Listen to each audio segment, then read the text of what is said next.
ஆத்தூர் கிராமத்துல தொடர்ந்து மழை பெஞ்சுக்கிட்டு இருந்தது. அங்க கணவன் மனைவி ஒரு வீட்டுல வசிச்சு வந்தாங்க. அந்த கணவனுக்கு தன்னோட அம்மா வீட்டுல இருக்கிறது சுத்தமா பிடிக்காது. கதவு தருங்க, மழையில நனைஞ்சு வந்துட்டு இருக்கேன், சீக்கிரம் கதவு தருங்க. என்னங்க, அங்கிட்டே எங்கேயாவது நின்றுட்டு வர வேண்டியதானே? இந்த மழையில எதுக்குங்க இப்படி ஓடி வந்தீங்க? எங்கேயாச்சும் விழுந்துருந்தீங்கன்னா என்ன ஆகுறது? முதல்ல தலையை தோட்டுங்க. ஆமா, நான் படுற கஷ்டத்துக்கு 2 பேர் வீட்டுக்குள்ள ஒய்யாரமா தானே உட்காந்து இருக்கிறீங்க. உங்களுக்கு என்ன தெரியும்? உங்களுக்குலாம் உட்காந்து நல்லா டிவி மட்டும் தான் பார்க்க தெரியும். வெளியே வந்து வேலை பார்த்தா தானே அதோட அருமை என்னன்னு உங்களுக்குலாம் தெரியும். என்னங்க, இந்த மாதிரி பேசாதீங்க. நான் 1008 தடவை சொல்லிட்டேன் நான் வேலைக்கு போறேன்னு. ஆனா நீங்க தான் விட மாட்டேங்கிறீங்க. இப்போ வந்து இப்படி ஜாடையா பேசுனா என்னங்க அர்த்தம்? போகாதன்னு சொல்லிட்டு இப்படி ஜாடையா பேசுறீங்க. நான் நாளையிலேருந்து எங்கேயாச்சும் பார்த்து கிளம்பிடுறேன். நான் ஜாடையா பேசுறது ஒன்னே கிடையாது. என்னை பெத்துச்சில்ல என் அம்மா, அதைத்தான் ஜாடையா பேசிக்கிட்டு இருக்கேன். அதுக்கு வீட்டில் உட்காந்து திங்க மட்டும் தான் தெரியுது. ஏதாவது ஒரு வேலை வெட்டிக்கு போகலாம்ல. நீ வீட்டில் வேலை பார்க்குற, அவங்க என்ன பண்ணுறாங்க? வேலைக்கு ஏதாவது போகலாம்ல. என்னங்க நீங்க அமைதியா இருங்க. அவங்க காதுல விழுந்துச்சுன்னா ஏதாவது சொல்ல போறாங்க. தயவு செஞ்சு இப்பெல்லாம் சொல்லாதீங்க. பாவம் இல்லையா அவங்க? ஏன் வாயவே அடக்கு.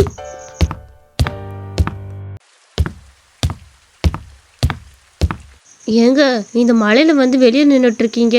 நானே ஓடி வந்துட்டு இருக்கேன் தண்ணி எடுத்துட்டு. இப்படி வழியில நின்றுட்டு இருக்கீங்க. கொஞ்சம் தள்ளுங்க, உள்ள போய்க்கிறேன். நீ ஏமா தண்ணி எடுக்க போற? உள்ளவங்க சும்மா தானே இருக்கிறாங்க.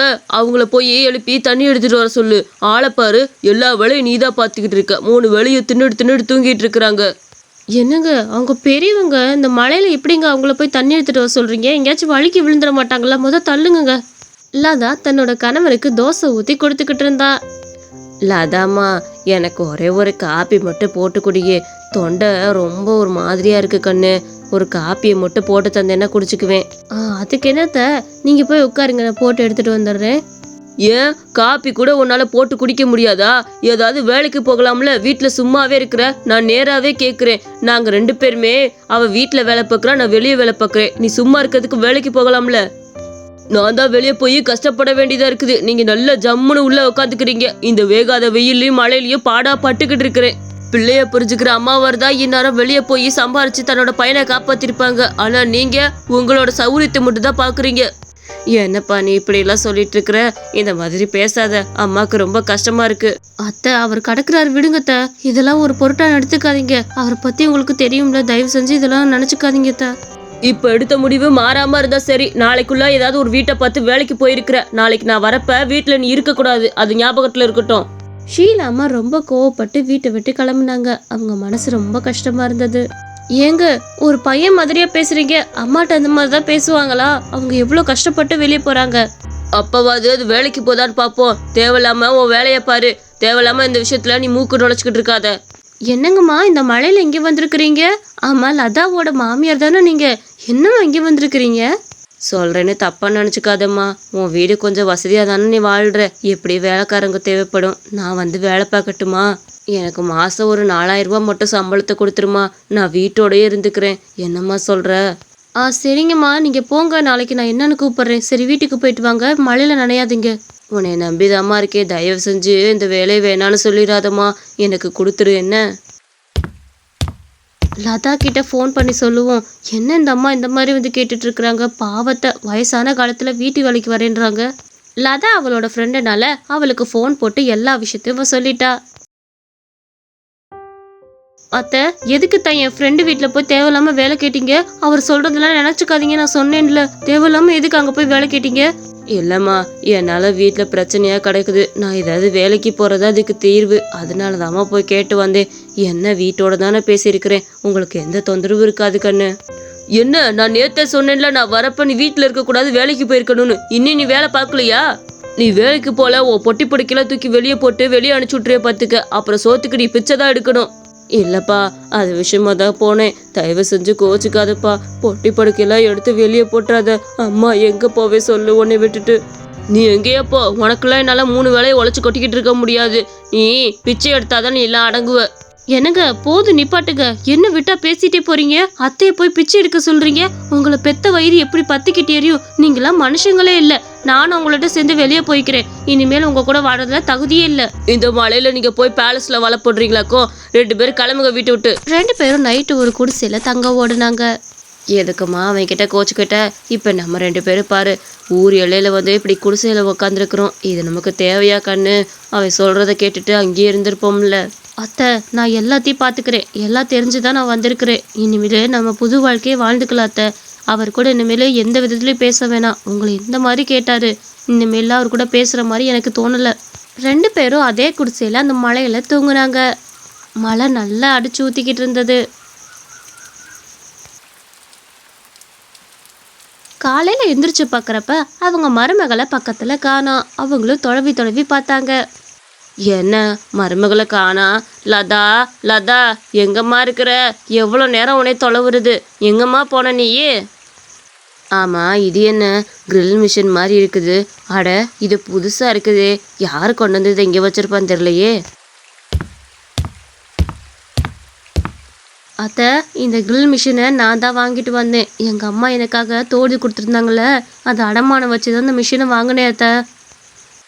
ஏம்மா, உனக்கு கொடுத்ததே அது ஒன்று தான். அதையே இப்படி அடமானம் வச்சுப்புட்டியே. இப்போ நீ காதுக்கு போகிறதுக்கு என்னம்மா பண்ணுவ? எதுக்குமா அந்த மிஷின் தேவையில்லாம? நமக்கு எதுக்கு இது சொல்லு. அத்தை, நான் நைட்டு க்ரீன் சிக்கன் கடை ஆரம்பிக்கலான் இருக்கிறேன். அதை இந்த மாதிரி கிரில் பண்ணி கொடுத்தா எல்லாருமே விரும்பி சாப்பிடுவாங்க அத்தை. எத்தனை நாள் தான் நம்ம உழைக்காம இப்படி கஷ்டப்படுறது? ஊர்வாயில் விழுந்துக்கிட்டு நம்ம இனிமேல் உழைச்சி சாப்பிடுவோம். அப்போ யார் என்ன சொல்கிறான்னு பார்த்துடலாம். அவங்க 2 பேரும் சொன்ன மாதிரியே நைட்டு அந்த கிரில் சிக்கனை வச்சாங்க. ஆனால் அவளுக்கு ரொம்ப சோகம்தான் கிடச்சிது. அவளோட கடைக்கு யாருமே வரக்கானா. ஒருத்தர் கூட அவள் கடையில் வந்து வாங்கலை. அத்தை, இதுக்கு மேலே கஸ்டமர் யாரும் வர மாதிரி தெரியல அத்தை. சரி, நீங்கள் படுத்து தூங்க, நான் கடை எடுத்து வைக்கிறேன். ச்சே, ரொம்ப நேரத்துக்கு அப்புறம் தொழில் ஆரம்பிக்கலான்னு பார்த்தா இப்படி ஆகிப்போச்சே. இங்கே பாருமா, தொழிலில் வெற்றி தோல்விலாம் சகஜம்.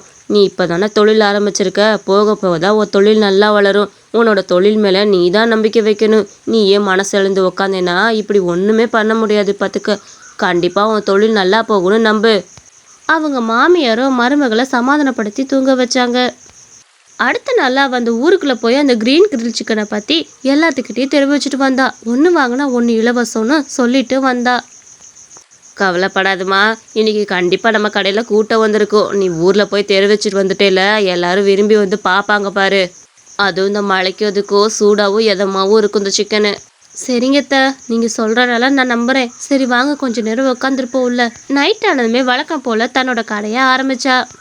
என்னடி, நீ தான் அந்த கடையை போட்டிருக்கியாக்கும்? நான் ஏதோ வேறு தொங்க போட்டிருக்காங்கன்னு நினச்சேன். சரி சரி, என்னமோ 1 கிரில் சிக்கன் வாங்கினா இன்னொன்று தரேன்னு சொன்னியாம்ல, எனக்கு முதல்ல கொடுப்பா. எனக்கு ஆசையாக இருக்குது இந்த க்ரீன் கிரில் சிக்கனை பார்த்து. ஆமாண்டி, இந்த மழைக்கு அதுக்கும் இனிமேல் சிக்கன் சூப்பராக இருக்க போகுது பாருங்க. எல்லாரும் நிச்சயம் வந்து வாங்கி சாப்பிடுங்க. நீயும் தெரிஞ்சவங்களுக்கெல்லாம் சொல்லு. கண்டிப்பாடி, இப்படி ஒரு சிக்கன் இருக்கதை நான் சொல்லாமல் இருப்பேனா? பார்க்கவே ரொம்ப டெம்டிங்காக இருக்குது. சீக்கிரம் குடுடி.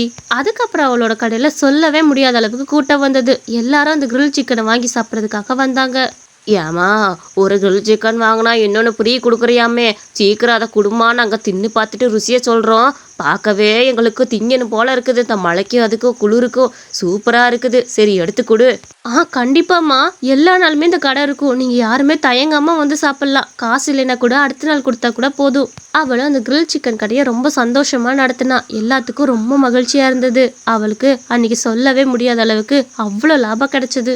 அத்தை, நான் சொன்னேன்ல கண்டிப்பாக நமக்கு லாபம் கிடைக்கும்னு. இன்னைக்கு எத்தனை பேர் வந்தாங்க தெரியுமா என் க்ரீன் சிக்கனை சாப்பிட்றதுக்கு?